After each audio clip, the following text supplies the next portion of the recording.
Senior NTR తమ్ముడు త్రివిక్రమరావు కొడుకు నందమూరి కళ్యాణ్ చక్రవర్తి. త్రివిక్రమరావు కొడుకు కళ్యాణ్ చక్రవర్తి టాలీవుడ్ లోకి ఎంట్రీ ఇచ్చి వందల కొద్ది సినిమాల్లో నటించారు.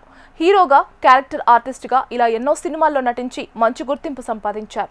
అలా కళ్యాణ్ చక్రవర్తి మొదటి సినిమా అత్తగారు స్వాగతం. కోడి రామకృష్ణ డైరెక్షన్లో వచ్చిన ఈ సినిమా 1986లో వచ్చింది. ఈ సినిమాతో టాలీవుడ్కి పరిచయమైన కళ్యాణ్ చక్రవర్తి ఆ తర్వాత ఎన్నో సినిమాలు చేసి ఇండస్ట్రీకి వచ్చిన కొత్తలోనే డ్రీమ్ బాయ్గా పేరు తెచ్చుకున్నారు. అయితే ఎంతో సాఫీగా సాగిపోతున్న కళ్యాణ్ చక్రవర్తి జీవితాన్ని ఒక విషాద ఘటన కుదిపివేసింది. అదేంటంటే రోడ్డు ప్రమాదం. ఇక నందమూరి ఫ్యామిలీకి రోడ్డు ప్రమాదాలు కొత్తేమీ కాదు. ఈ రోడ్డు ప్రమాదాలలో ఎంతో మంది నందమూరి హీరోలు గాయపడడమే కాకుండా కొంతమంది ప్రాణాలు కూడా విడిచారు.